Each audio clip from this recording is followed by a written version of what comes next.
Krunchy. Stays crunchy. Milk. I need y'all to know this 2 Dan episodes straight because Dan wasn't here last week. Where he say something so out of pocket in a good way that I'm like, oh nigga, you can't give that away for free. It's just me talking. I'm sorry.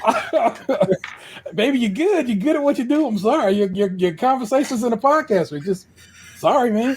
You've been at the game for too long. It's set you up for success. It's how I think to describe things, and I think it's funny because it's sometimes borderlines on inappropriate. So, but it's well-intentioned inappropriateness. Simple factual statement. Here I am. I'm talking about how at this point it's going to take white folk going out in the streets and protesting because black folk can't do it this time, y'all. Simply can't. Sorry, don't depend on us to show up at the situation because we ain't getting under. They want us to pop off to put it all on the martial law. We ain't got you this time, baby. You got to do it yourself. Y'all got to go out. Y'all got to go out and fight it this time. Sorry. Yeah. So I asked. T what he was talking about. And he's just, there's a lot of shit going on. I'm like, I know there's been a lot of shit going on, but the main thing that I've heard about was the raids that had popped up, especially because they had celebrity guest hosts like Dr. Phil. And hey, I didn't understand it, but I'm like, this is America. It makes sense.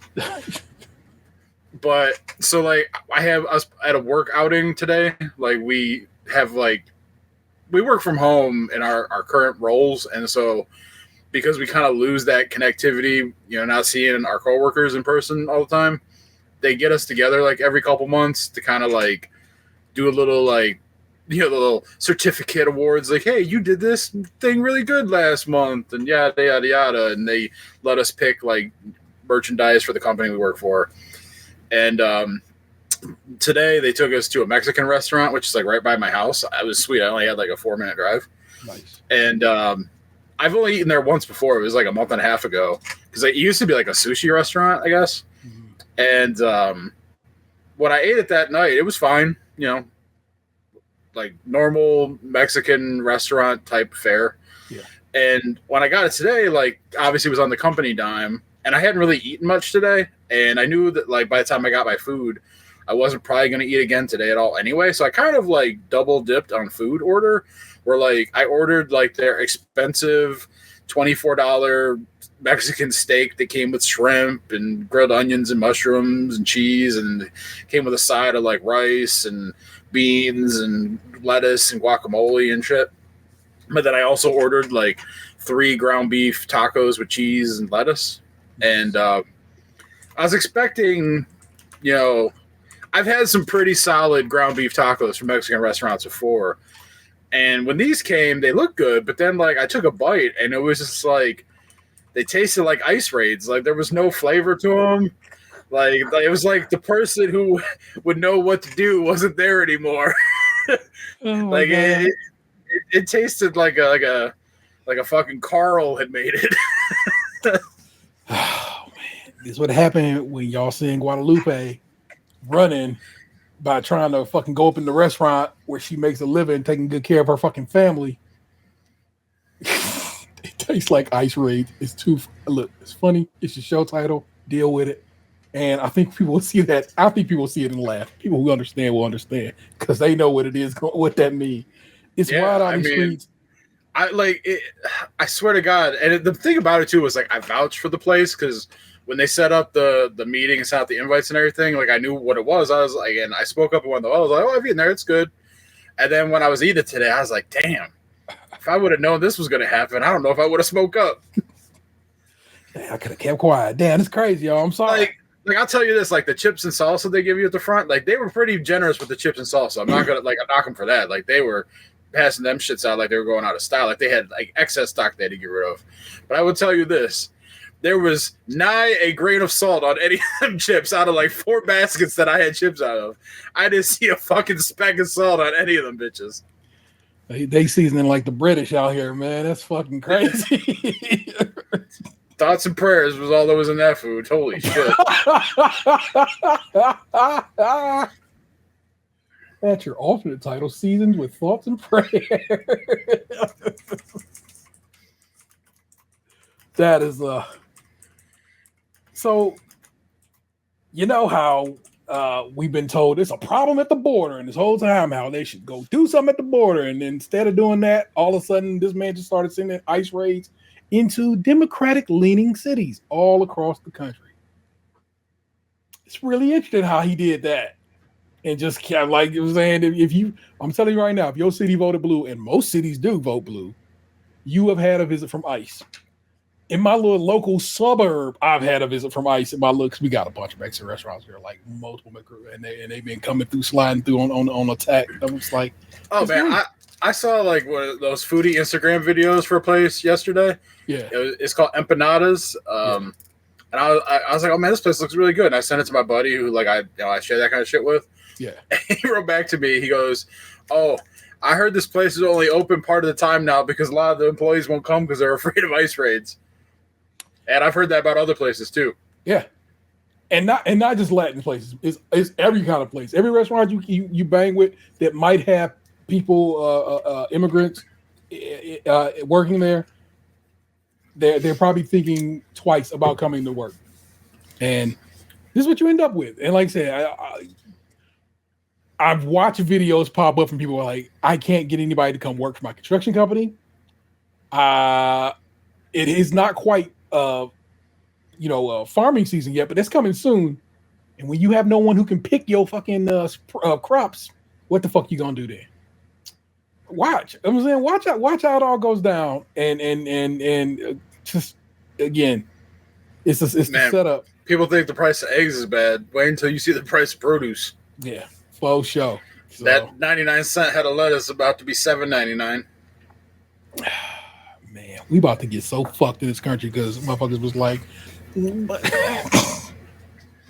because they were lied to. It's like, I'm not trying to say people were. The reality of it is these people were lied to over and over again, and led down a path to believe that it's worse off than they thought it was, and not understanding how much is done by these people that they want to call illegals. But the reality of it is these are just immigrants trying to make a way out of no way. And you've been lied to. Of course, you were told this whole time that those are people that's costing you your jobs and your money, but they gone now. And where your jobs and your money at? There you go. That's all I'm saying, people. I've been trying to avoid politics like a motherfucker. Like I've had to stop listening to my podcast because it's not all they talk about, but they talk about it so much that I'm just like, I need a break. But here I am doing it on my own damn show. But hey, it ain't gonna be the whole show. It's just a jokey food opening with some context. That's all. With some context. That's what's up. You know what I'm saying? Let's get to it. Let me get to it. I got some lyrics out here for you. The reason I chose these lyrics is because this song was produced by one Irv Gotti. May he rest easy. Irv Gotti left us yesterday. Massive stroke. And, really? The dude who was shagging Ashanti back in the day? Yeah, I believe so. Yes. Founder of Murder Inc. I was not aware. Producer of so many things, including, if you remember What's Love, Fat Joe, Irv Gotti. So, yeah, Irv Gotti passed away yesterday, man. Massive stroke. 54, far too young. Far too young. And so that's why I chose these lyrics here. And let's get to that. While I'm watching every nigga watching me closely, my shit is butter for the bread, they want to toast me. I keep my head, both of them, where they supposed to be. Hoes will get you sidetracked, then clap from close feet. I don't sleep, I'm tired. I feel wired like codeine these days. A brother gotta admire me from 4 fiends away. My pain, wish it was quick to see. From selling cane till brains was fried to a fricassee. Can't lie, at the time it never bothered me. At the bar getting my thug on properly. My squad and me lack of respect for authority. Laughing hard, happy to be escaping poverty. However brief, I know this game got valleys and peaks. Expectations for dips, for precipitation, we stack chips hardly. The youth I used to be soon see a million. No more Big Willie, my game is grown. Prefer you call me William. Illin for revenues, Rayful Edmond like Channel 7 News. Round 7 Jews, head dead in the mic, forgetting all I ever knew. Convenient amnesia. I suggest you call my lawyer. I know the procedure. Lock my body, can't trap my mind. easily explain why we adapt to crime. I'd rather die enormous than live dormant. That's how we on it. Live at the main event. I bet a trip to Maui on it. Presidential suites, my residential for the weekend. Confidentially speaking in code since I sent you peeking. The NSX rental. Don't be fooled. My game is mental. We both out of town, dog. What you trying to get into? Viva Las Vegas. See you later at the crap tables. Meet me by the one that starts the G up. This way, no fraud. Willie's representing gambling. They re-up. Presenting gambling. They re-up. And we can have a pleasant time sipping margaritas. Chill. Mm-hmm. Can I live? Welcome to it's episode 564. And we have the power of sheriffs. I'm your host, Enter's Table 713, joined by my other host, the eBay Emperor, Lunchbox 2099. Man, eBay Emperor. Whew, actually, now that you mentioned that, I do have something I have to back up and take to the post office. I'll be knowing.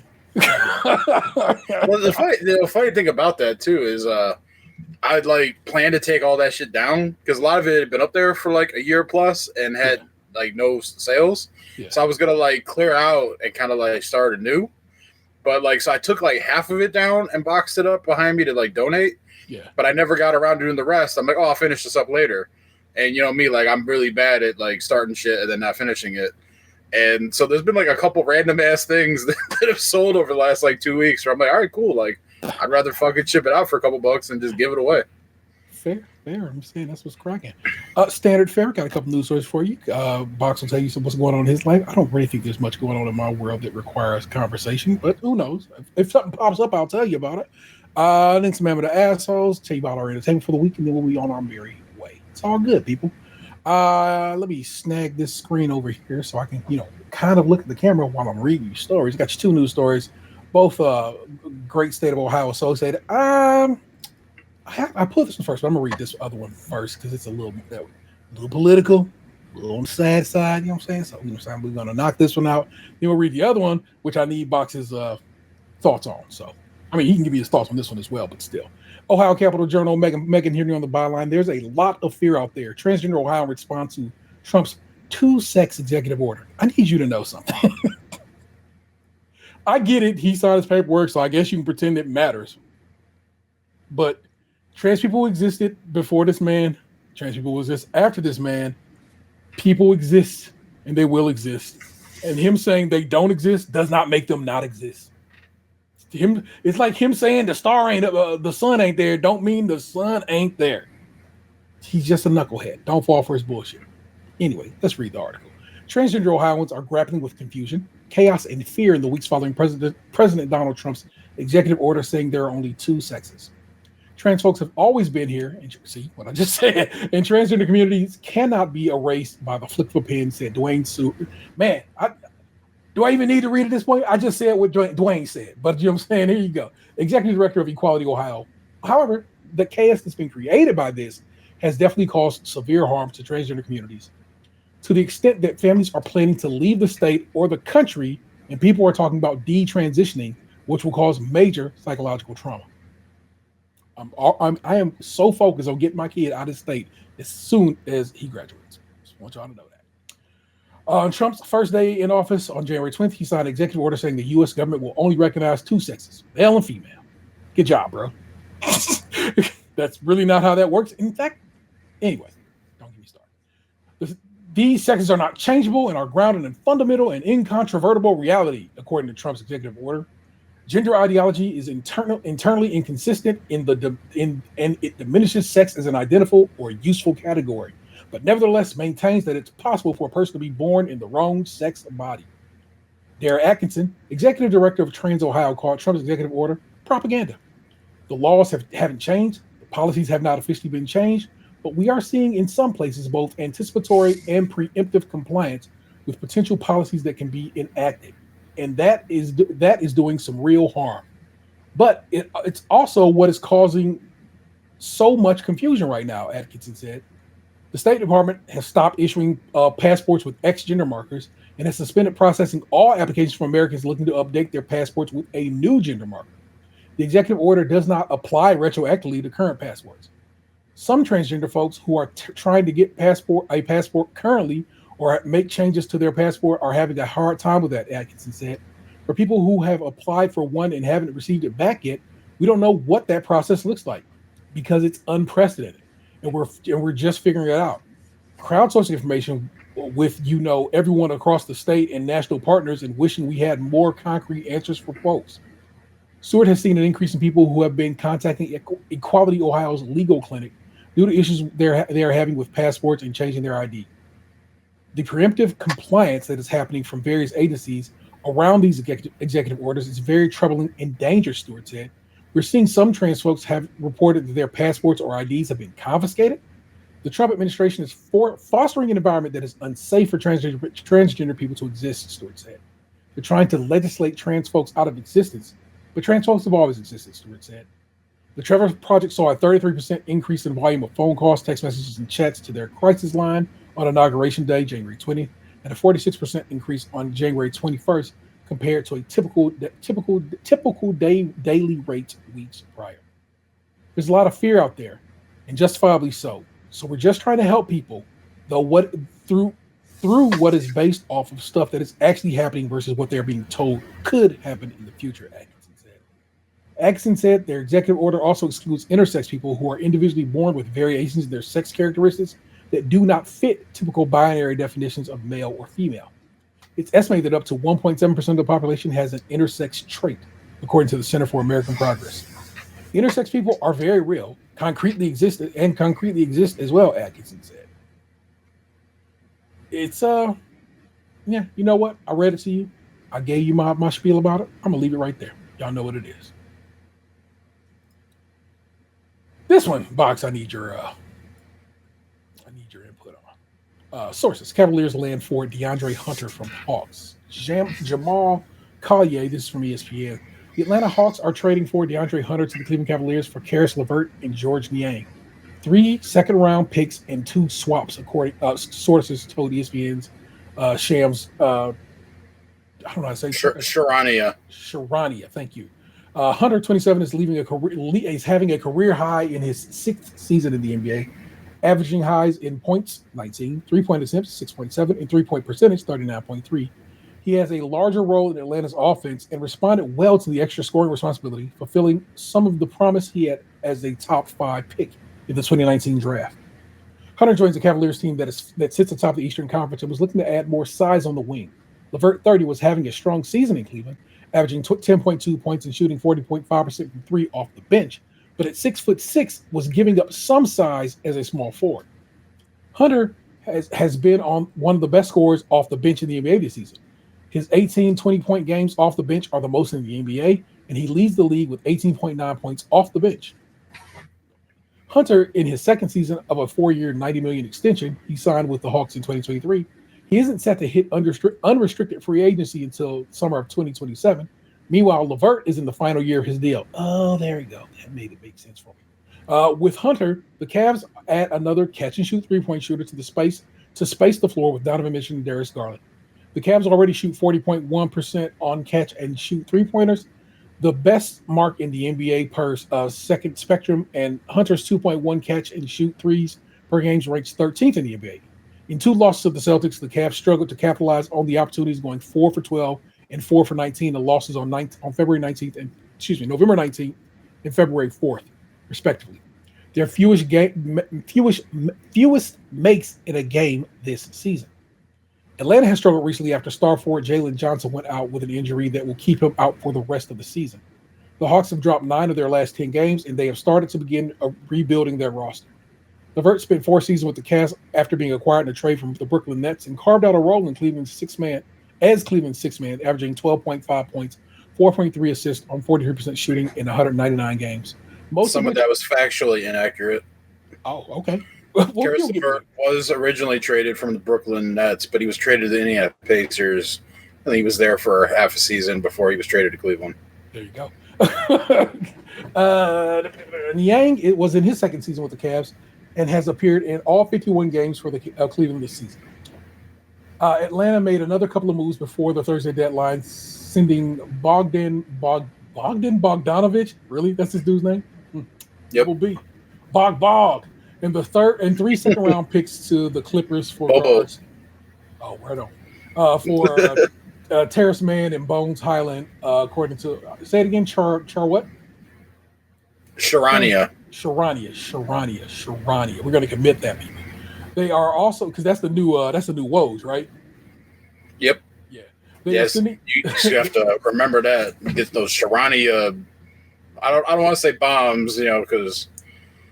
I mean, whatever. If it was Woj bombs, it's Sharania bombs, and we're going to do that. They are also sending veteran center Cody. Is that one of those cases where it's like it's considered racist to not pass it on?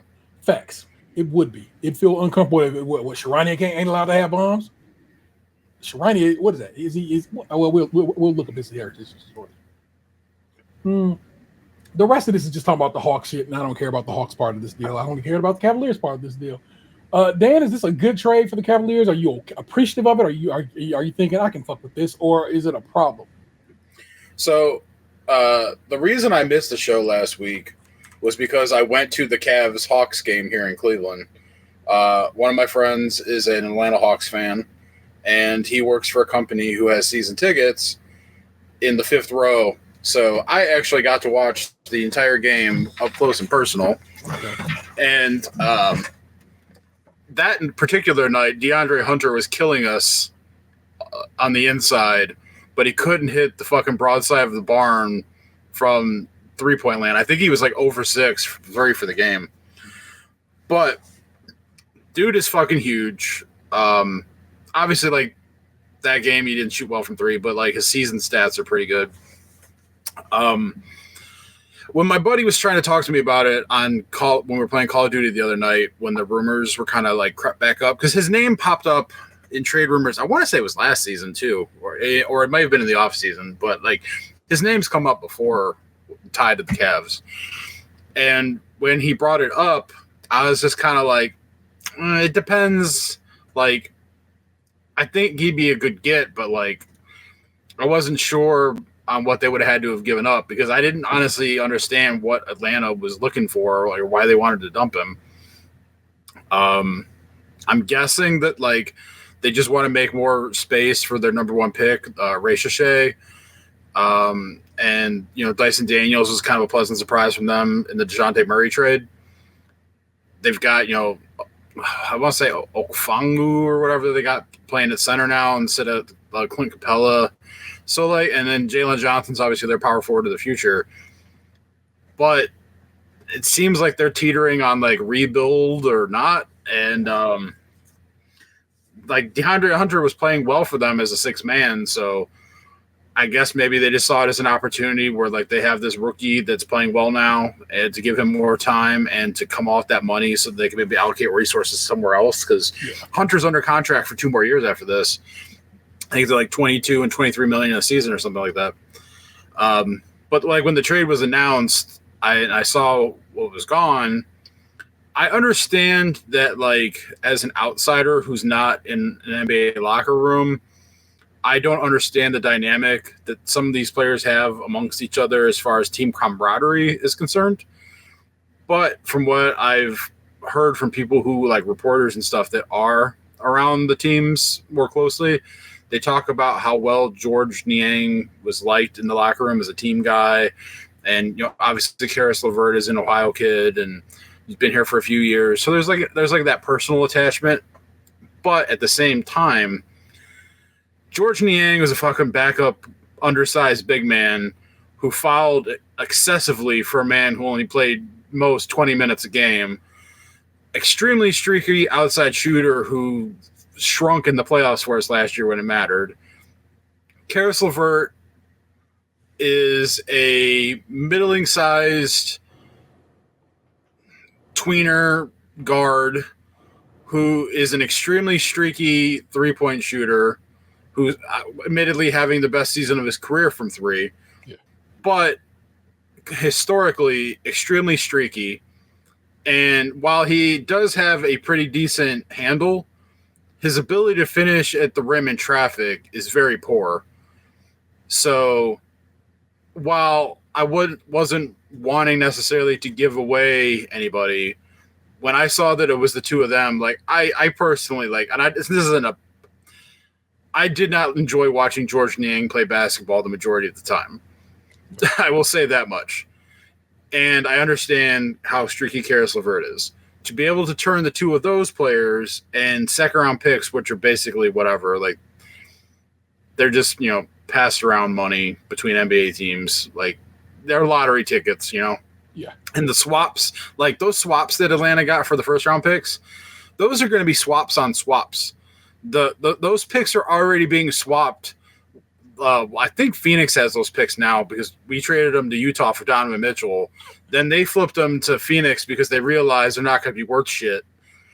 And so, basically, I think it was a week or two ago, Phoenix traded their 2031 unprotected first-round pick to Utah for 3 junky first-round picks just so that they could unlock the ability to trade first-round picks in other years.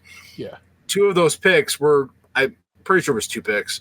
2 of those picks were coming from the Cavs trade from Mitchell. So, Utah, when they traded us Donovan Mitchell, thought for sure that after 2 years he was going to leave and that we were going to be trash and that those picks would be incredible. Yeah. And by them trading those picks, they admit that Cleveland won the trade. We're going to be good for a long time. Those picks aren't worth shit. So they flipped them to Phoenix for a lottery ticket 6 years from now. And now, so those swaps that we have with Utah, yeah, Atlanta has the right, once Utah decides if they're going to swap or not, Atlanta can then come after and choose whatever result happened and decide if they want to swap or not. Okay. So the Cleveland doesn't even lose the ability to make a pick. It's just it may end up being slightly lower, but probably not. So that was just basically look, we'll just throw this out and make you guys, feel better. It's like the MLB trade where you send someone shitty somewhere and they're like, we'll give you $250K. Yeah, sure, buddy. You can swap those picks. You pass it around. It was really just Karis LeVert, Niang, and 3 second-rounders. And for a guy who's 6'8", can catch and shoot threes, has the ability to play all right defense, which is as a wing defender is what we really needed. Yeah. And he's under team control for 2 more years after this. Yeah. So now, and he's only 27 years old. So the oldest player on the Cavs starting 5 is Donovan Mitchell, who's 28. Wow. Darius Garland, I think, is 25. Mobley's 23. Jared Allen's 26. And DeAndre Hunter's 27. So the Cavs starting 5, if everything goes well, can easily play together for the next 5-6 years. Okay. Minimum, if they all stay together. Darius Garland signed, I think, for 3 or 4 more years. Donovan Mitchell's under contract for 2 more years after this.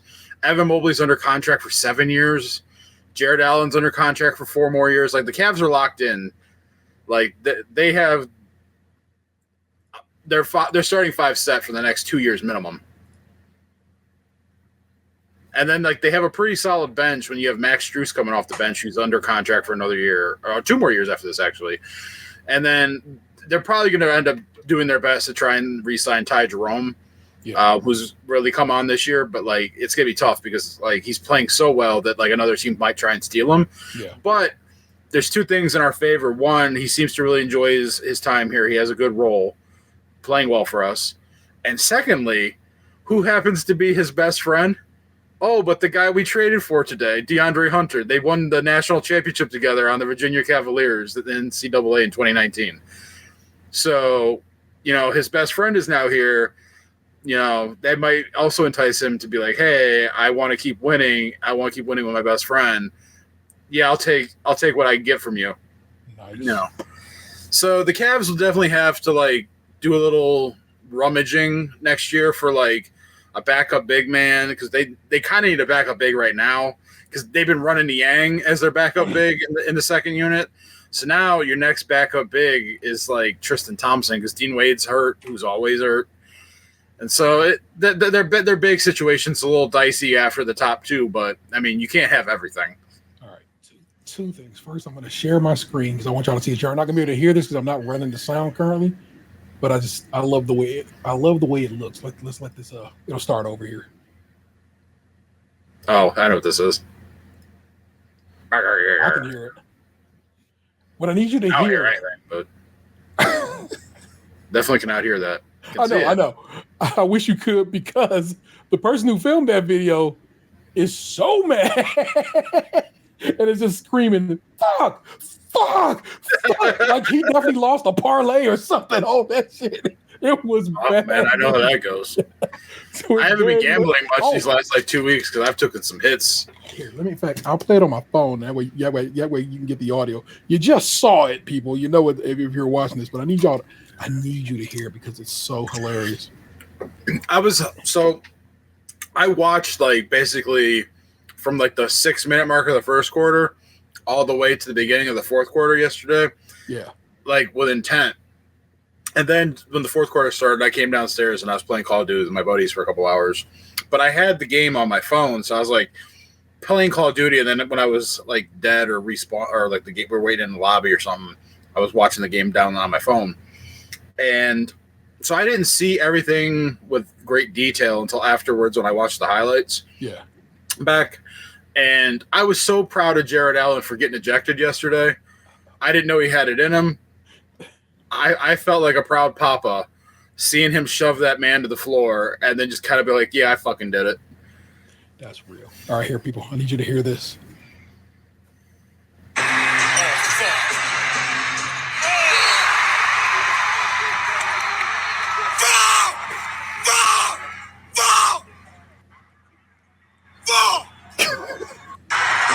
You can hear me. When he raises up, and you're like, you knew it from when it went out of his hands. It's one of them kind of shots.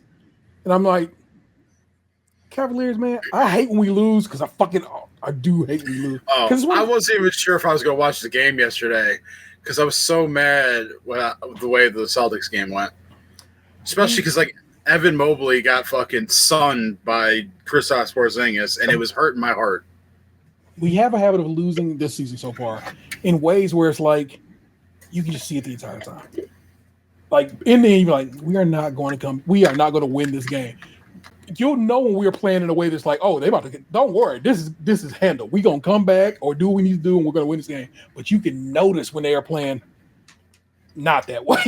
And so it's like last night I felt like even though it was a close game, I felt like they were in control the entire time. And so business got handled what's open top. You're talking about a big man. Here's what the grist on the rumor mill currently is. And I know nobody really wants this, but oh man, I know where you're going with this. Ben Simmons getting his Brooklyn contract brought out and possibly coming here. I'd take him. So would I. The thing about it is Ben Simmons making $50 million a year wouldn't touch it with a 10-foot pole. Ben Simmons making $500K vet minimum. Sign me up all day long. I'll take a 6'9" guy who can grab 6 boards and ditch out 6-6 and play defense as a backup. It's almost too perfect. Why not? Yeah. And then shit, while are we talking about it, I might as well just ask, man, that Mavs trade. I'll be honest, like the thing about it was Dallas, I like there was a report that came out after about why they didn't get the 2031 first round pick from the Lakers. Okay. And it was kind of like the hush payment of like no one leaking that they were discussing this for like 2 weeks. Mm-hmm. It was, they basically said like, because we weren't allowed to talk to Luka or his representatives to get assurances that he wouldn't bolt first chance he got, we weren't going to put the 2031 pick into the trade. So it was too much risk at that point. So like I once they explained it, it made sense. I don't like it. Yeah. But it made sense. Yeah. The thing about it is everyone's talking about how good the Lakers are going to be now. But like him and LeBron play the same fucking position. They both don't play defense. Well, Austin Reeves that starts for them doesn't play defense. Rui Hachimura is like okay, but like he's not like otherworldly. Now they did trade for a center from the Hornets last night. Yeah, who seems like an up and comer. I haven't really seen him play much, but his stats look pretty good.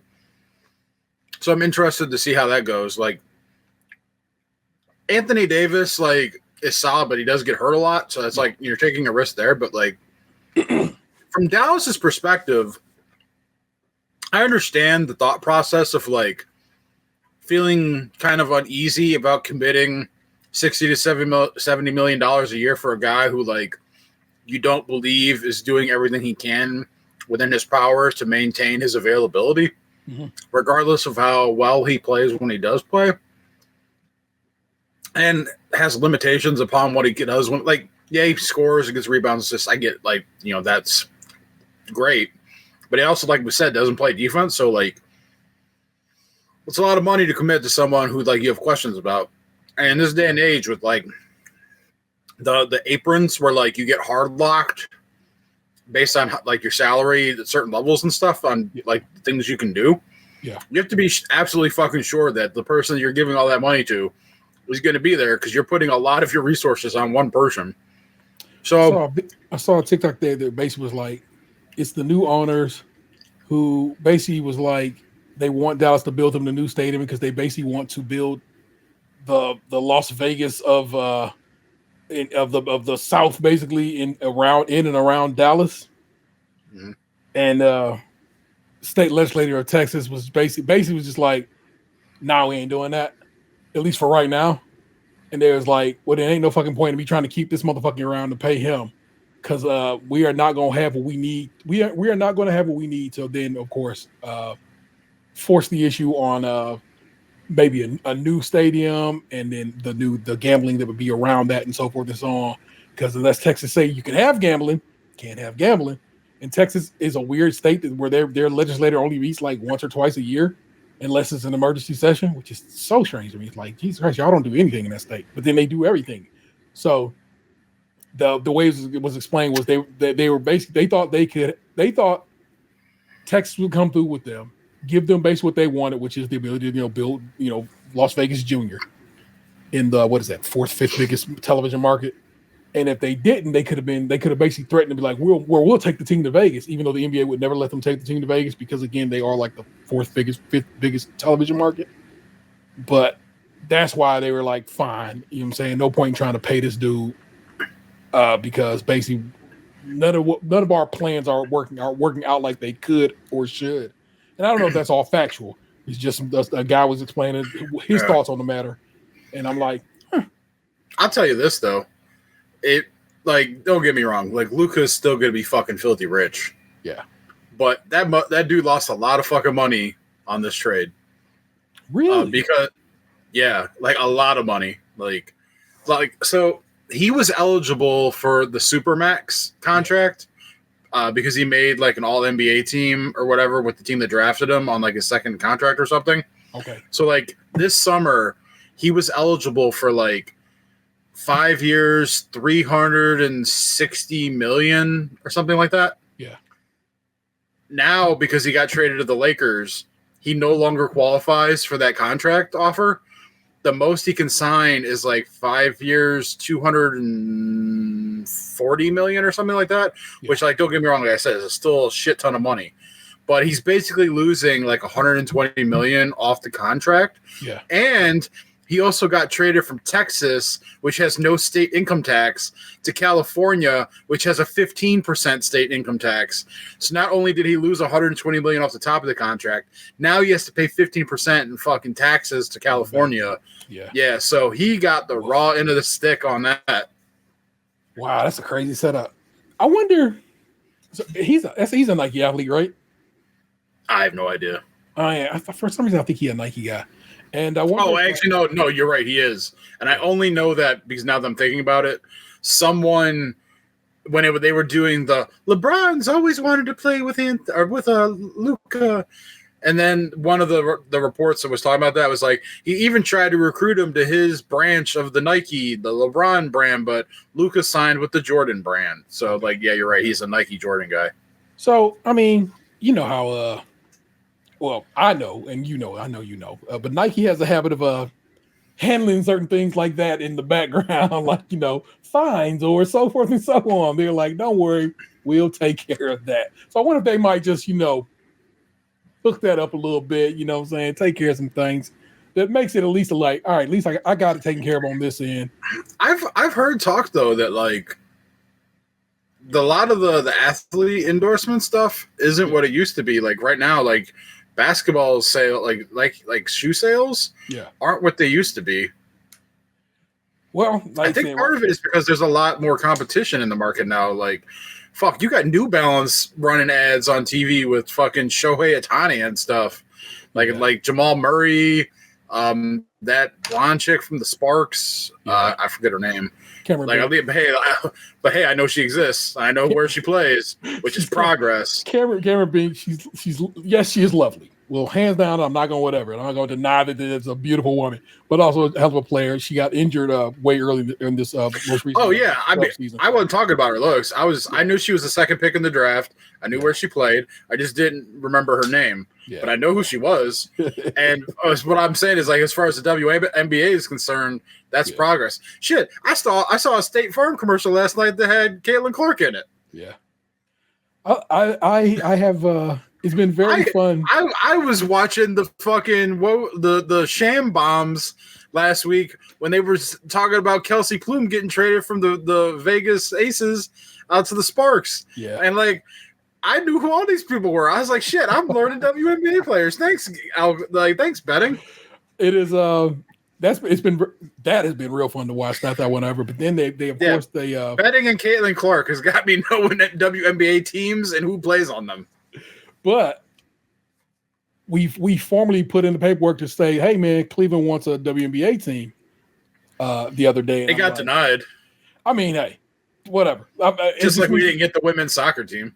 It means we're out there trying to do the do, and I'm excited that did the WNBA team get denied? I know the women's soccer team got denied. That WNBA thing happened. We just put the paperwork in like 2 days ago. If it got denied, that was a mighty quick denial. Okay, no, yeah, it was the women's soccer team that we got denied.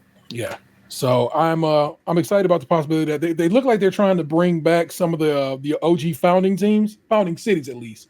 So Detroit and Charlotte and so forth. So some of those teams that were around when the league first started. So. Association. I gotta quit calling things a league. That is an association. It's not a league. The NFL is a league. Major League Baseball is a league. Hockey is a league. But the NBA and the WNBA, the MNBA and the WNBA are associations, and they have to be respected. Are you being technical, or is there an actual difference? There is a difference. There is a difference in a meaning and how they run how they run is different than leagues. Honestly, how the NFL runs, it's an association as well, but we'll not get into all of that. So, it matters. Anyway, that was a whole lot of sports talk. But I'd like to say I always go to Dan with sports because I'm saying he knows his shit. And if he don't know his shit, he knows somebody who knows his shit who would have told him everything that he needs to know. And then he'll tell me. And then I know. So now I'm in the know as well. Feel me? So that's what's up with that. But now it's your time to talk. So I got to click the button. Hold on. It's like the Wonder Years where like you got me like playing in the front yard by a white picket fence, and then like me looking lovingly into like my crush's eyes as I kiss for the first time, and then all of a sudden I'm getting on a boat to war. And then, I thought it would involve books in some way, story time, but damn. Yeah, I mean, I guess reading Rainbow works too.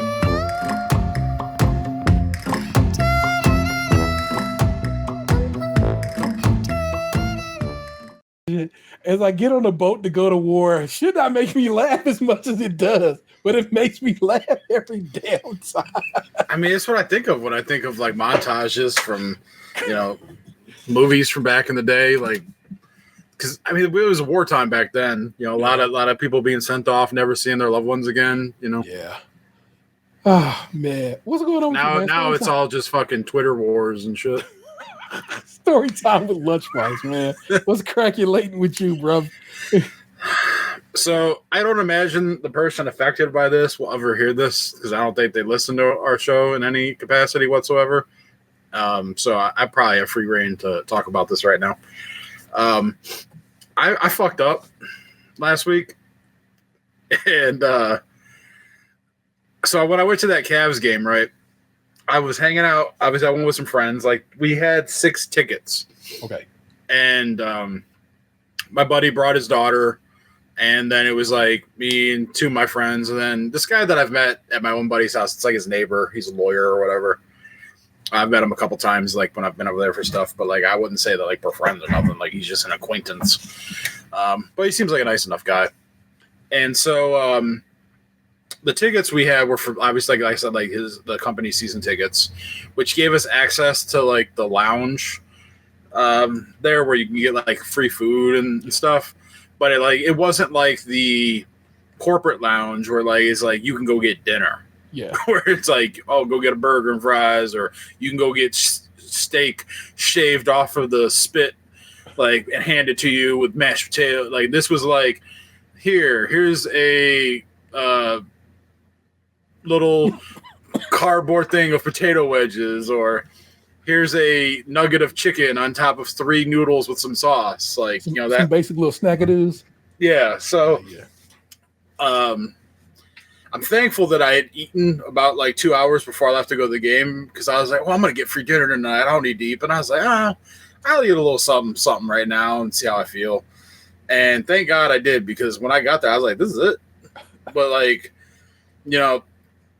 I'm not upset, because obviously the tickets were free and the lounge was free and, whatever. So like I had a couple little, but like the thing about it is the food wasn't good either. Like I was very unimpressed with the quality of the food. And then it's also crowded as fuck in there. So there's like nowhere to sit. Like I was literally like propping my water cup up on the guardrail, like hoping it didn't spill, because there was nowhere else to go. Like sit up, like we're standing next to the trash cans. But anyway, so we were standing around and, chit-chatting. And I knew a piece of information that was very personal to somebody that happened about 2 months ago. And I didn't know how well known that information was amongst my group of friends. So I never brought it up in casual conversation, because I didn't know who knew and who didn't know. Okay.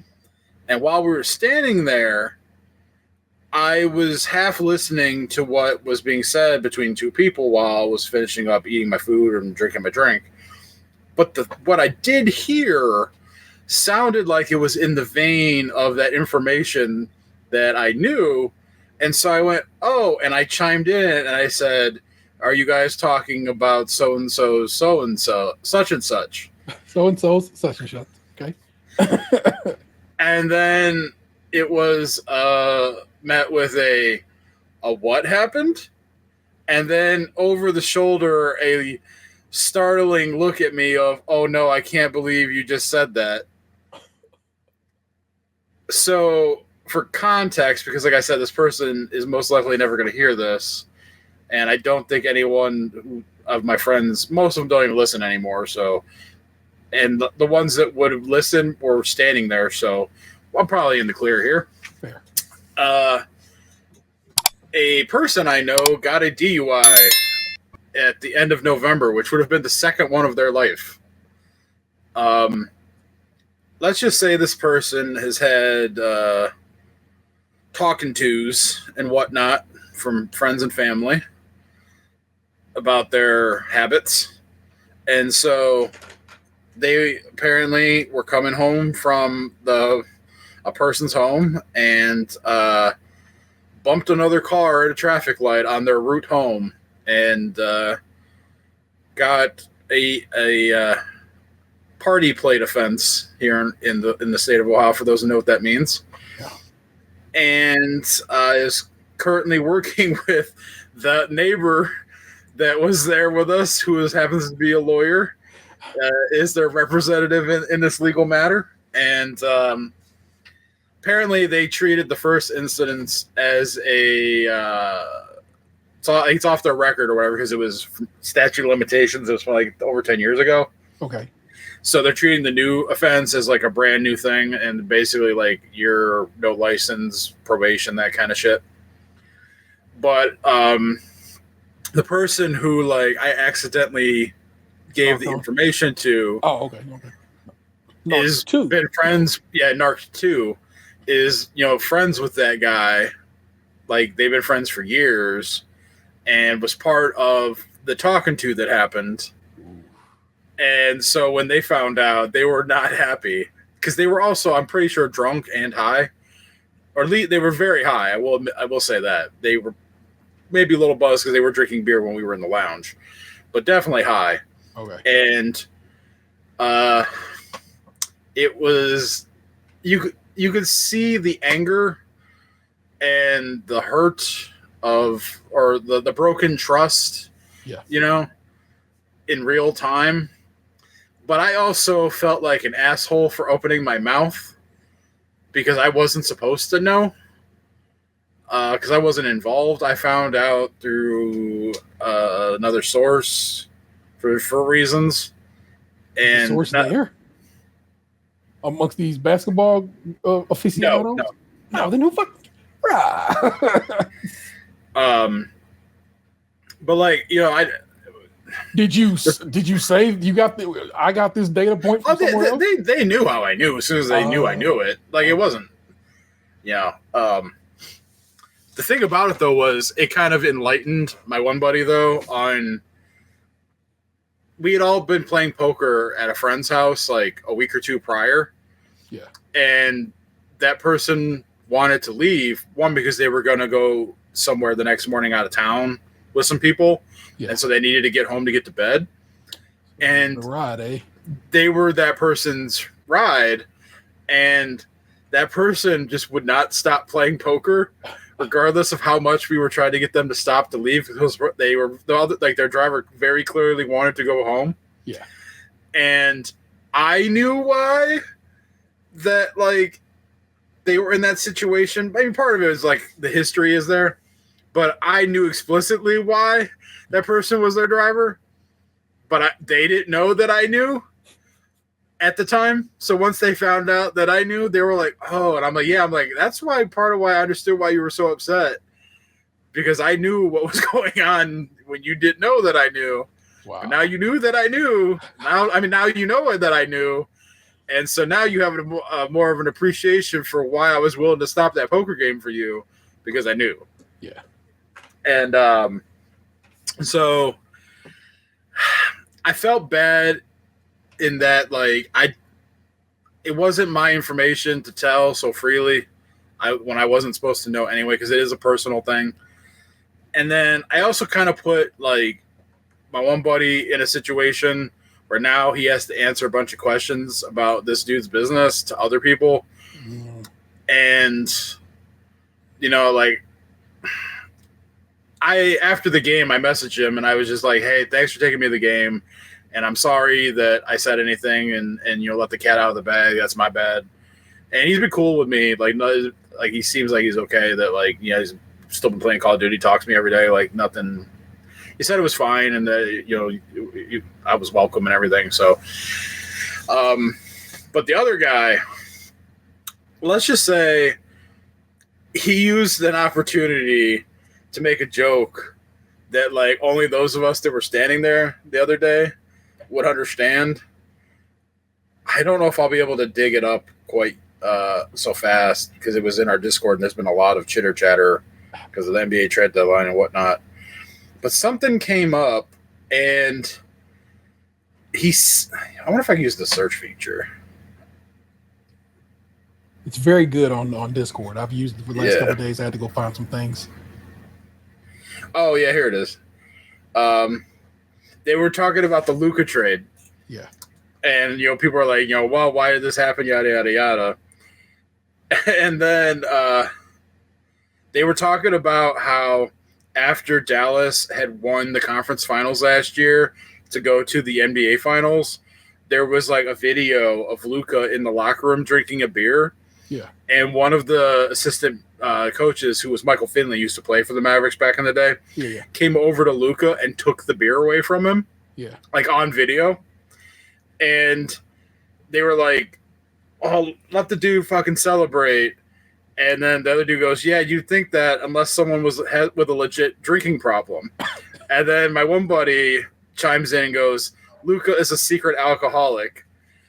And then the other buddy goes, that guy probably has a dozen DUIs that have never, ever been heard of. Not impossible.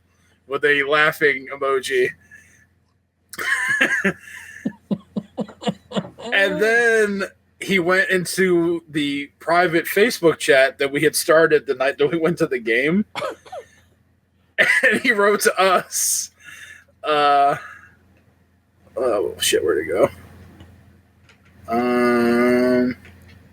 He wrote, some people are good about hiding their DUIs. And then my one buddy wrote, ha, ha, ha, ha, ha, ha, ha, in all caps about 20 times. And then my one buddy who knew the information that I, accidentally, kind of like told on, sent a GIF of the guy from Abbott Elementary looking very upset. And then I sent a GIF of Ted Lasso with the yeeks.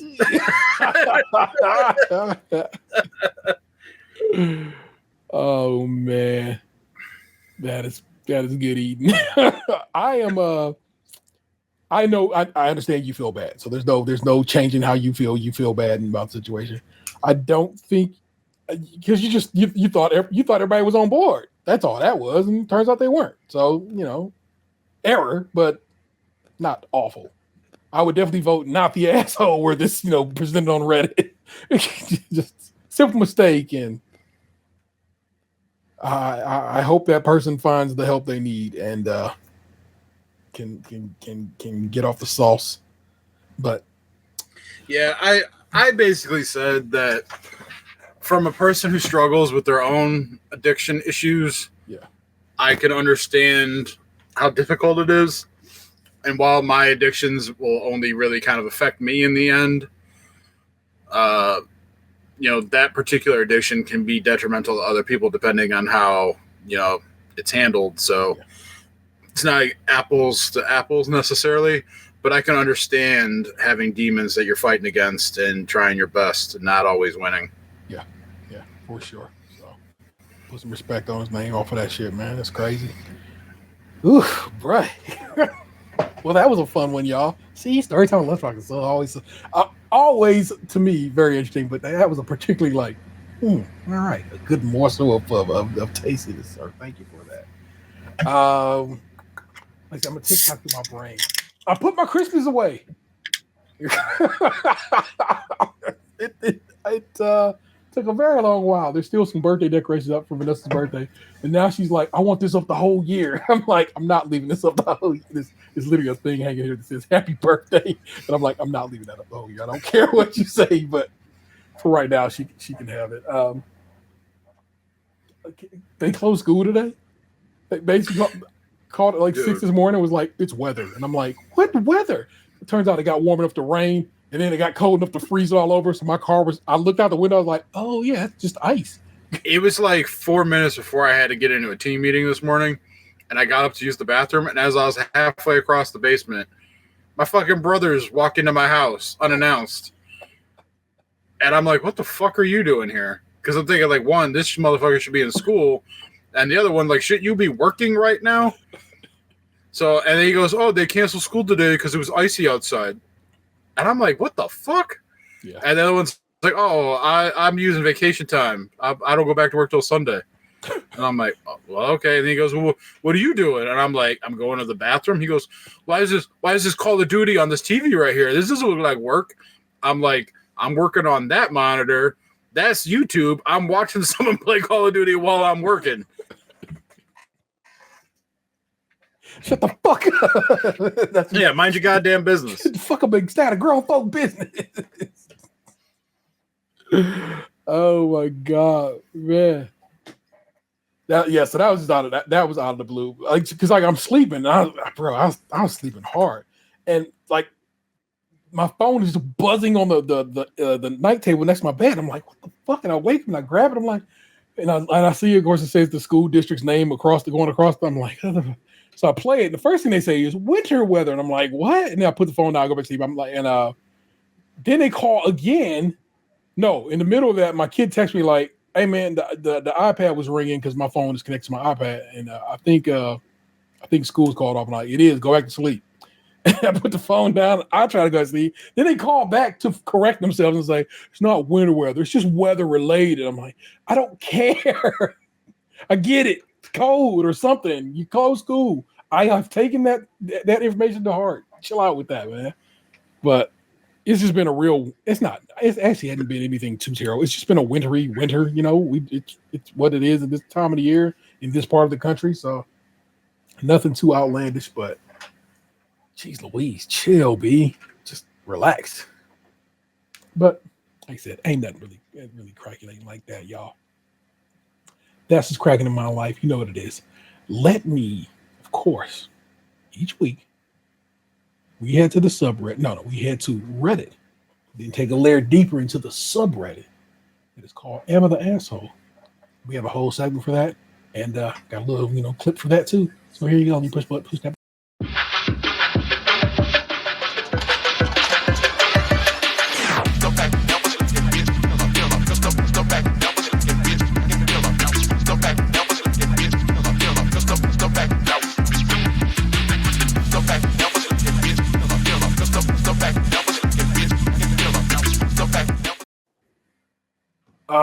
I pulled 3 bucks. I hope they are all interesting to your ears.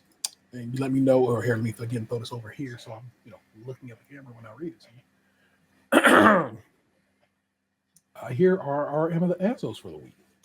Am I the asshole for calling my wife out on giving joint birthday presents without me there? Yeah, you are.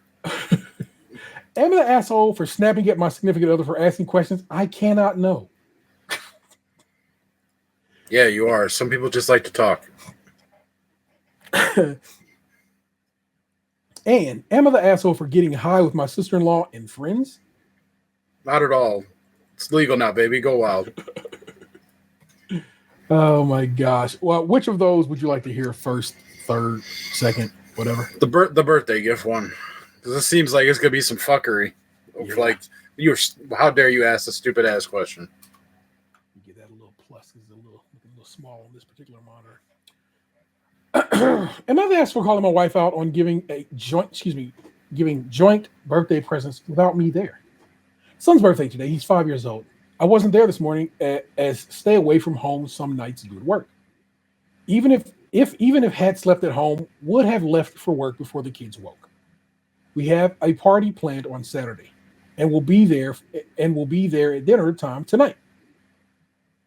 I realize with an S, so this is somebody who spells realize with an S, that my wife gave my son a present this morning. She said it was a gift from us. Apparently she does this every year. I was hurt and told her so. I thought it was selfish that she couldn't wait to share his excitement. Her excuse is that it's unfair on him to make him wait. Find that ridiculous and believe he absolutely could wait. I'm reading to you just how it's laid out, y'all. Don't think I'm over here forgetting letters. Them letters just ain't there for me to give to you. I said the only reason to give it early is the selfishness of wanting to experience his joy alone without it. Am I the asshole? There's a fat little edit underneath this, but I want to just go what we've got in front of us, Box. Like,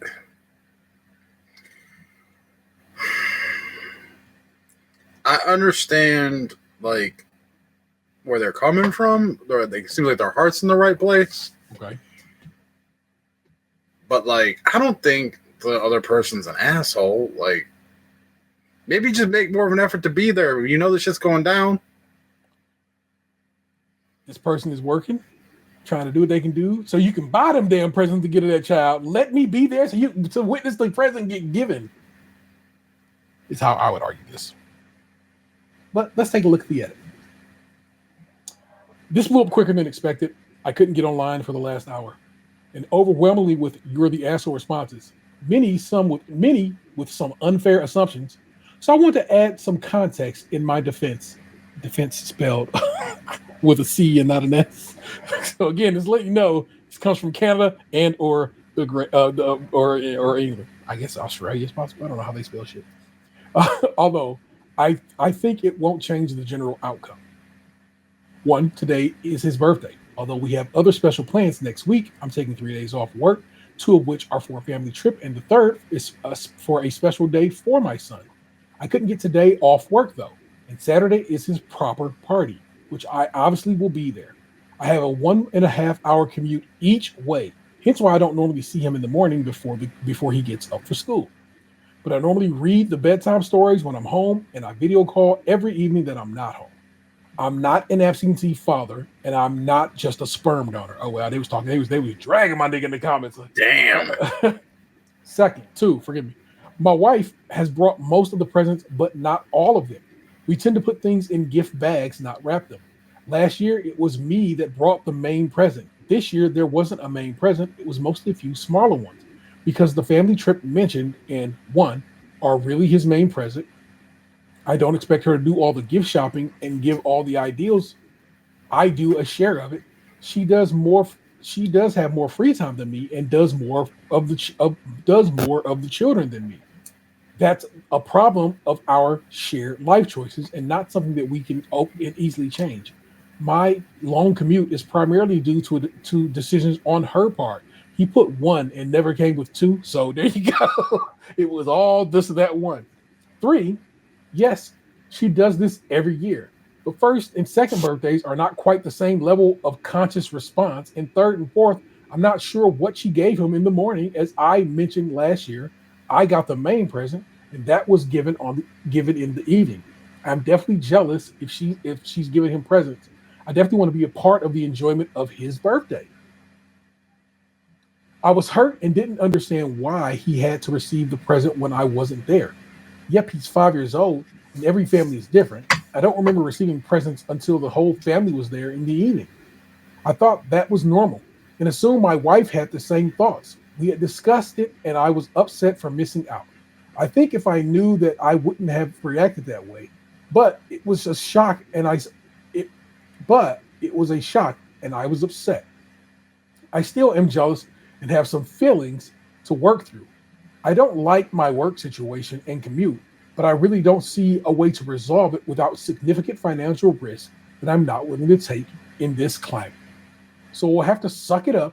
I will have to suck up my disappointment. I call my wife selfish for getting the joy alone without discussing it first or without giving me the chance to join on a video call. I need to ask, I guess I'll take the "you're the asshole" verdict. Another edit. Too many comments to respond to and can't respond for at least a few hours so that I can spend time with my son on his birthday. I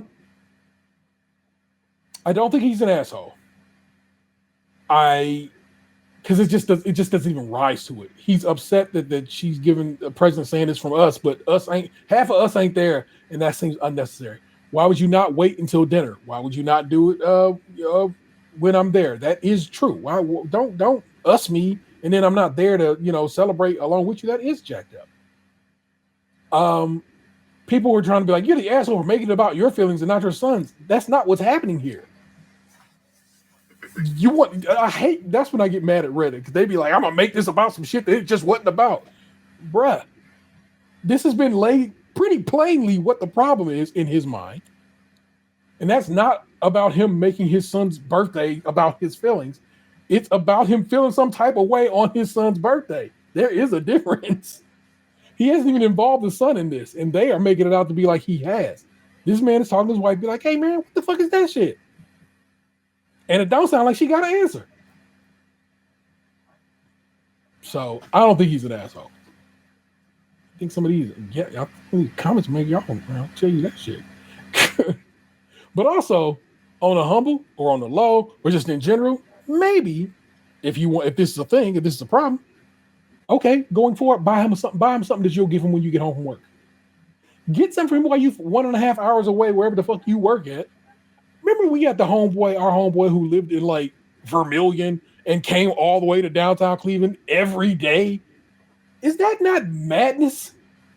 Yeah. I don't get it, y'all. I truly don't get it. So when people work them distances, I'm like,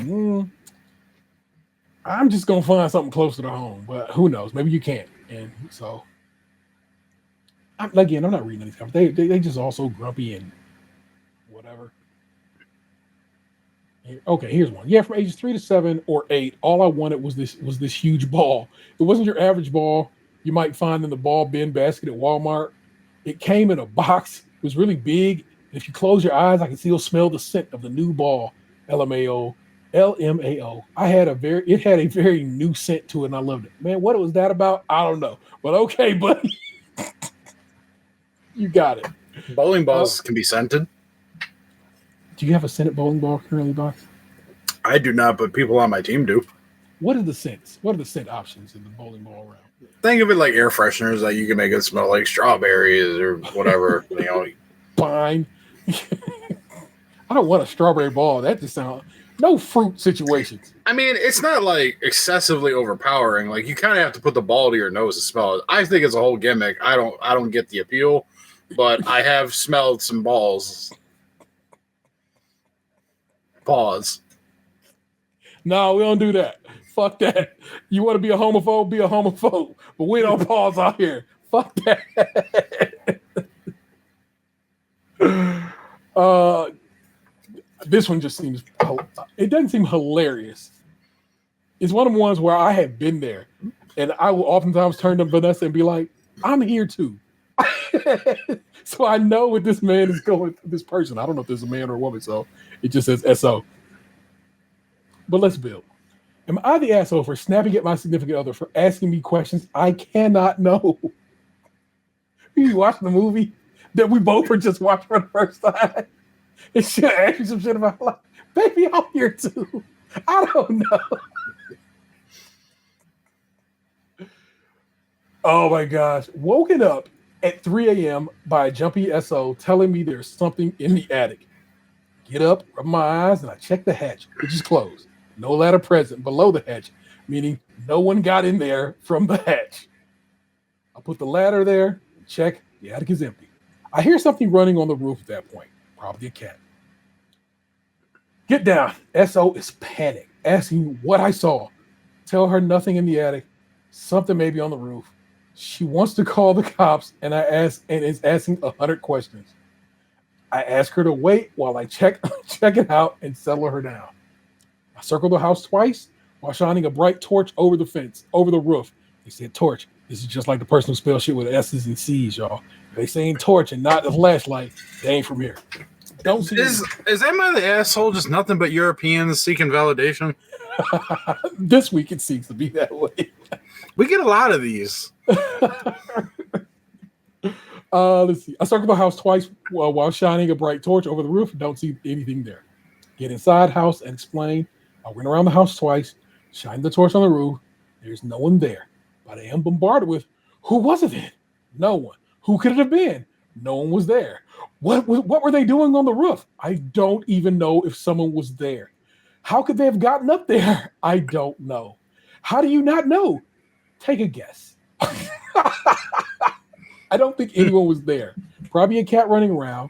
You need to go speak with the neighbors to see if they saw something while I'll call the cops. I am not going to wake the neighbors at 3 a.m. and you are not calling the cops. Just go to bed. No, you need to speak with the neighbors. But neighbors are spelled right, which is different than torch. You know what I'm saying? Neighbors is actually spelled correctly. So I wonder what's going on there. Because you don't know anything. Goddamn. You don't know who it was, what they were doing there, how they got up there. Listen, I don't know who was there. I cannot know this. I don't know what they were doing there. I cannot know this. I don't know how they got up there. If you want to ask hypothetically, then maybe they flew there. They parachuted off a plane and landed there. Maybe it was Spider-Man. I just don't know because I cannot know. I walked around the house and found nothing. You think me waking up the neighbor will solve the mystery even though he knows less than us? She's pissed off now, saying it was a stressful situation and that I should have been cooperative and understanding of her feeling. But instead, I was a real asshole. No matter which way I look at it, I can't think of where I went wrong. I am not in the best mood at 3 a.m.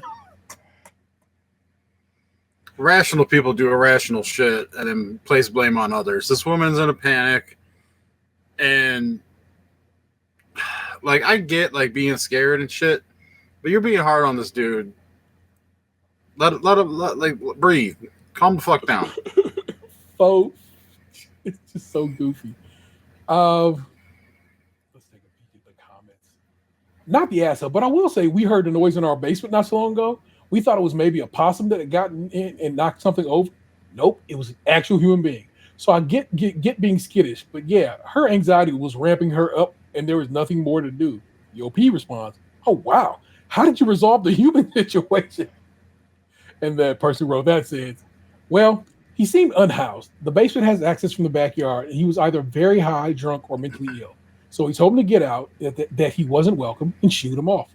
Pretty much for a couple of weeks after, every tiny noise was like, is that the squatter? Now it's a joke. Hey, if one of us loses our job, we can ask the squatter to pay rent." Jesus Christ. We're so goofy. Scroll down more if I see anything. Actually, let me go refresh and see if this is just even still standing as it is.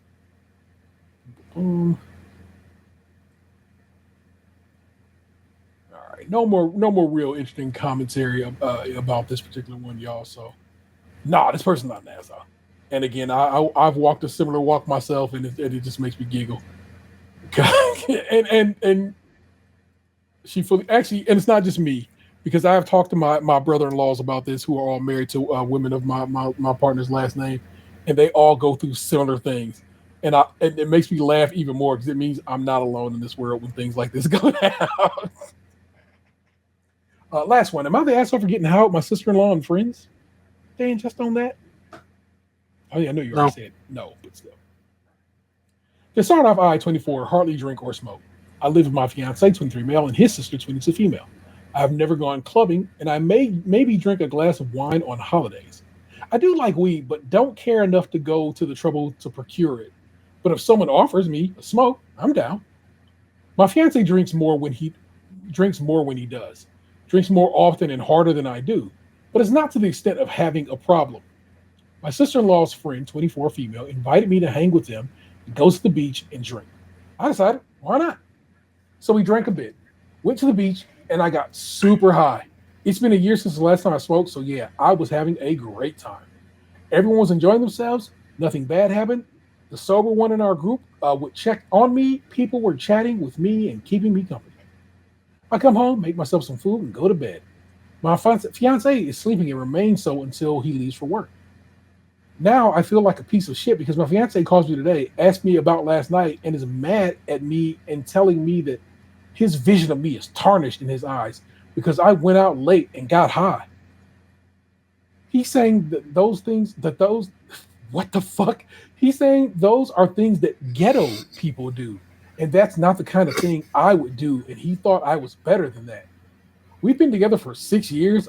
6 years, and you're out. That's the guy who signed the Dare Pledge and is fucking sticking to it. Hold on, let's do some math here. 24 minus 6. I know you can do the math in your head, but I can't. They've been together since seriously. I hardly go out. I feel hurt by his judgment. He said I'm very easy to peer pressure, and that's why he's disappointed in me. I've never been opposed to smoking weed, and he knows that. But it's seemingly judging me for smoking when I had an opportunity. I'm not someone who gets stoned often, and I wouldn't want to be, to be honest. It's just hurtful that he feels I can't be trusted with myself, and it's as if he views me as lesser because of last night.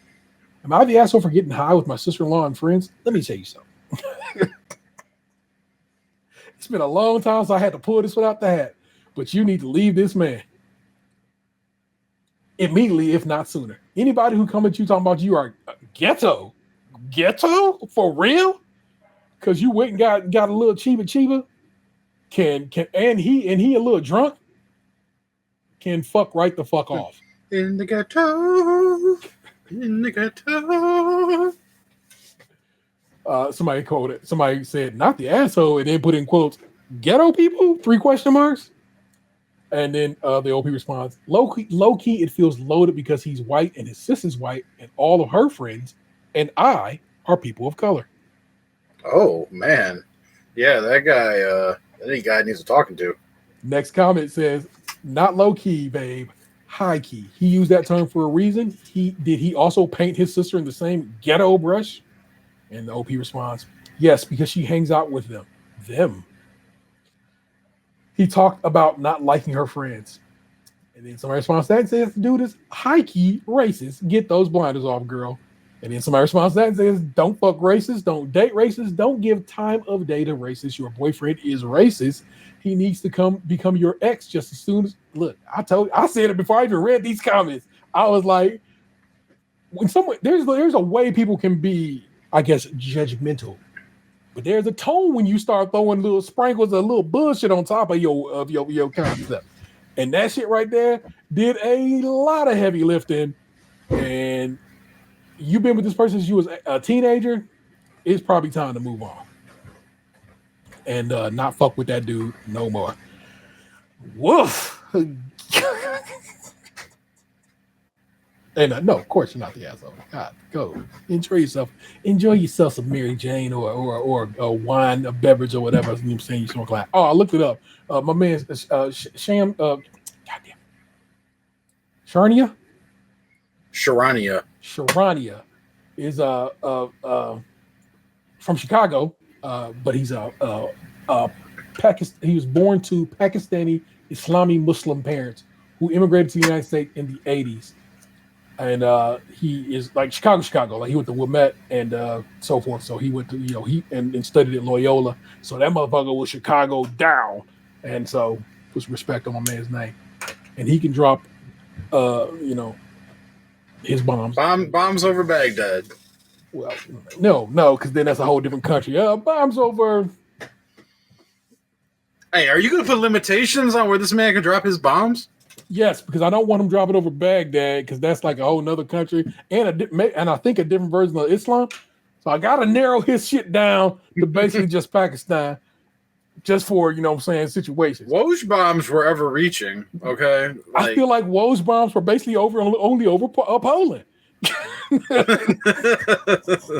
were Polish bombs. A lot of skis. Shams, I'm gonna get your last name locked down, but your first name is dope. Can we call him Sham? Can we call him Sham Wows? I don't like that at all. Because not everything gonna be a wow. That Luca one was a wow. So I let come on in, Sham. You know what I'm saying? But I get down with the Shams. You know what I'm saying? That's what's up with that, man. We're the Shams. That was our Am of the Assholes for the week, y'all. I hope you enjoyed them. And like I said, feel free to, if you come across one you like on anywhere, TikTok, on Reddit or whatever, holler at your boy. You know what I'm saying? I got, look here. I go to the little situation here. Hold on. View profile. And then saved. Here's some of the ones I've come across in recent times, Box. Am I the asshole for not making my son forgive my brother after he uninvited him from his wedding? The only reason I didn't do that one is because I feel like we might have done that one in the past. Because it's old. It's like 6 months ago. This one is, am I the asshole for not getting my daughter a car after she publicly disrespected me? That one was a mission, and it's multiple ones because it's like it happens. Then there's updates to it. Turns out a whole bunch of other shit. It was crazy. So I'll be having some in the background here that's ready to go, y'all. But like I said, if y'all come post some shit, man, holler at your boy. I'm always down for the down on some Am I the Asshole for real.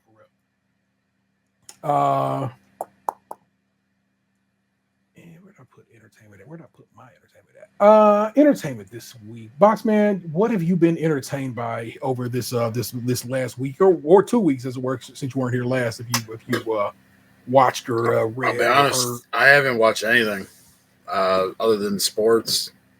Like, I've been playing Call of Duty. I've been not home at times. I have not watched a single television show or movie. Hey, well, all right, that is false. I did rewatch The Cable Guy. Okay. Like 2 weekends back, but other than that, I have not watched a movie or a TV show. Is back to bowling season? Back to it? Oh yeah, we've been back since like the week. Like, actually, we never took a week off. Like for Christmas, you've been bowling for a while. Is what it comes down to. Oh yeah, our team's fucking terrible. Oh, we're having a horrible year. Fair. Sorry. Yeah, way to bring that up. I didn't bring it up to bother you. I was just wondering. I don't care. Yeah, it's all good.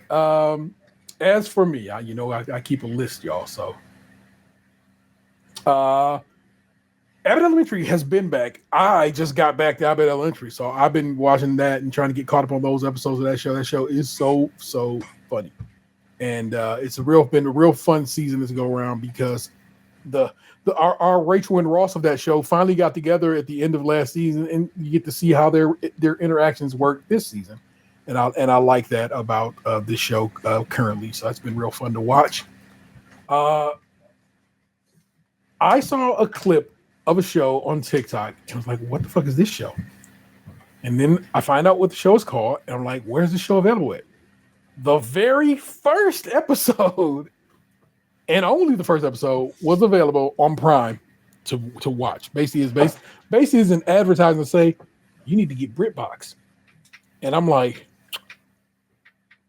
man, that first episode was real good, and I kind of want to know what's going on with the rest of this shit.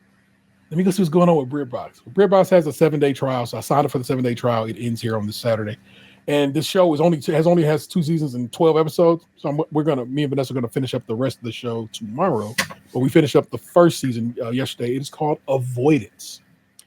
It is a little comedy. It's not really drama. It's just not. It's more funny than anything. It's slightly uncomfortable, but and it's a British show that is on iPlayer in England, which is the BBC's Netflix, I guess you want to call it. And over here, it's on BritBox, which is the same thing, just the American version of it.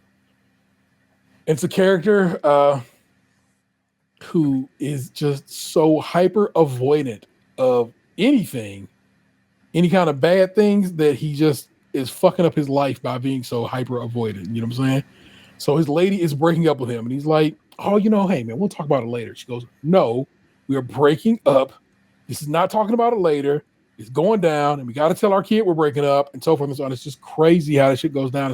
And so he ends up getting kicked out of the house, and he goes to live with his sister, who is married to a woman, and they're about to go on vacation. But he goes there to live, and his sister, who is not as avoidant as him, and is also a therapist, so she kind of knows how to deal with shit, but slightly has a bit of that same avoidance in her. Can't tell him no, and so they end up not, breaking their vacation, and her wife's mad at her about it. It's just crazy. It's a very, very, very fun and funny show. That first season was great. I very much enjoyed it, and it went from being so uncomfortable to being like, hell yeah, man. And highly recommend. Like I said, and like I said, if you can get your skate, it's 12 episodes, y'all. I don't know if it's been renewed or there's more coming, but there are only 12. You know how English shows are. They'll do it'll come back in 4 years and be like, hey, it's a fresh season of Avoidance. And so you can knock out 12, 30-minute episodes in a 7-day trial period. Worry not. Go ahead and do that for yourself.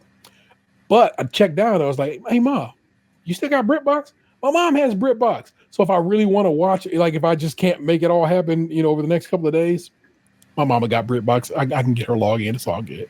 So Avoidance, very, very, very, very, very highly recommended. Turned on the TV the other day, and I noticed on the Roku advertising, it says Great American Baking Show Celebrity Big Game Special. I'm like, bitch, what? All things Bake Off, I'm watching. So I went ahead and checked that out. It was fun. DK Metcalf, Tony Gonzalez, some guy who plays for the Jaguars, Eric somebody, I can't remember his last name, Katie Nolan, and Amy Smart were the celebrities for this. Of course, Zach Cherry and Casey Wilson are who host, and Dane Prue Leith and Paul Hollywood are judging.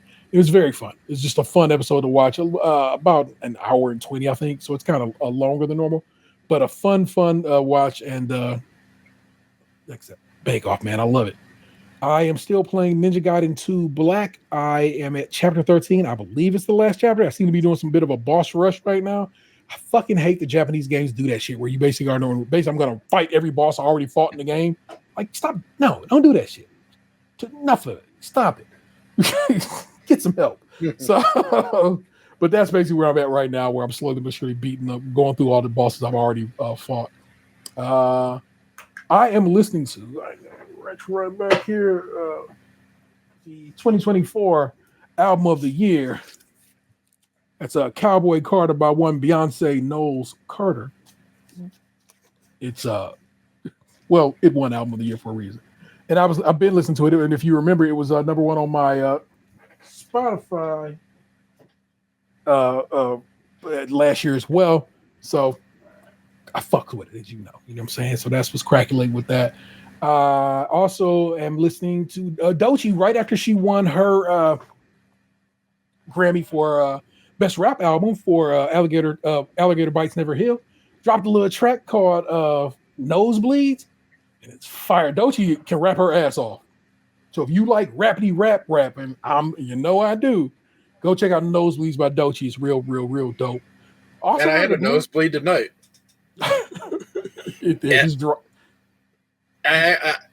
So when we got back from the Mexican restaurant, I felt like I had a piece of steak stuck in my teeth.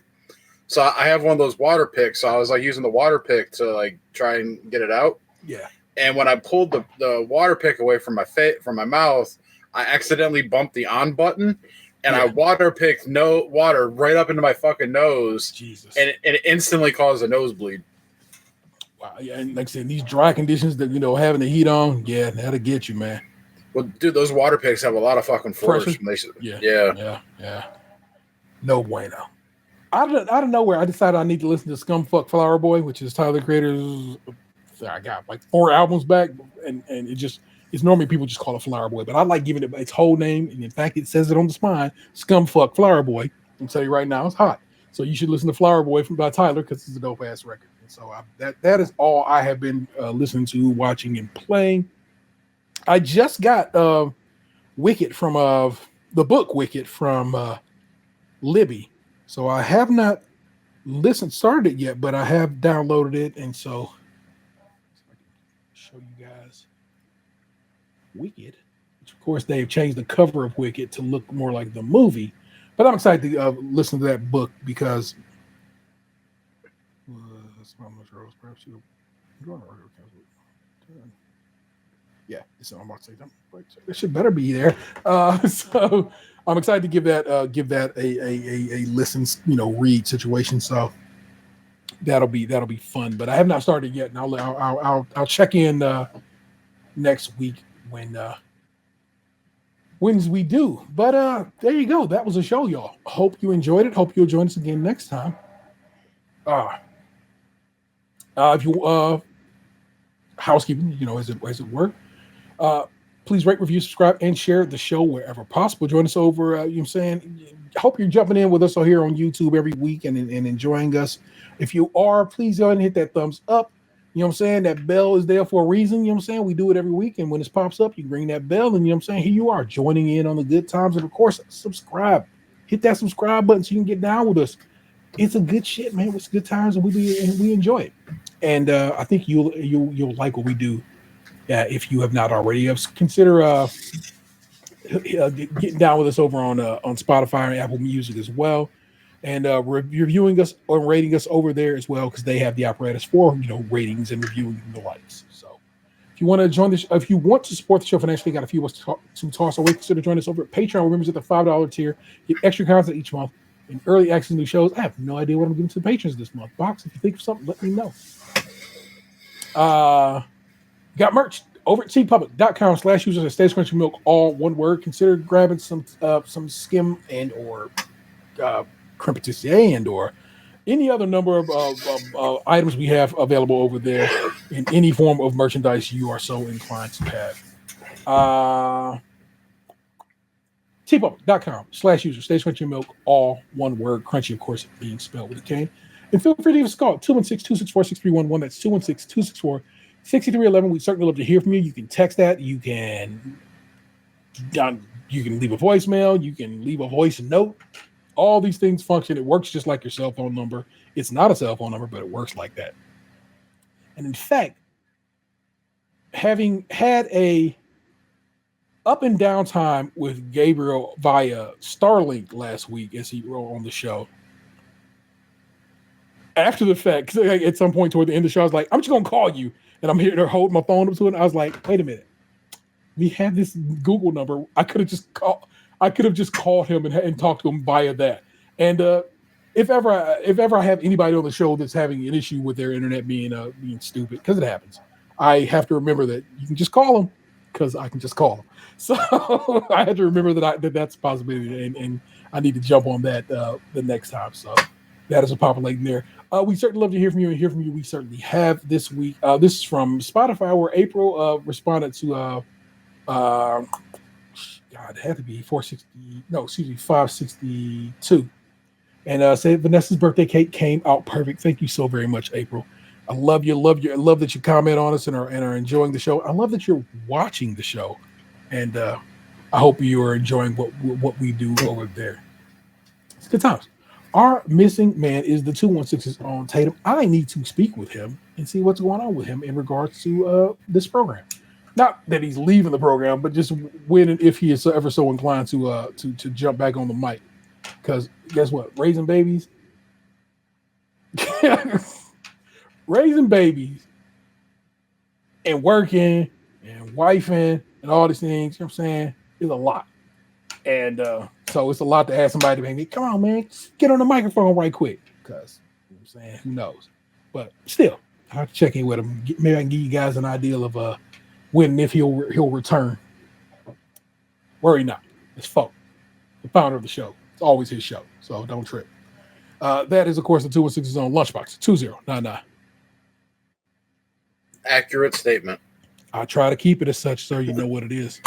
I am one of your hosts, the internet's Tay-Rail, 713. Don't make me push into traffic. We'll do this again next time. Peace. What happened to your ass? It used to be beautiful.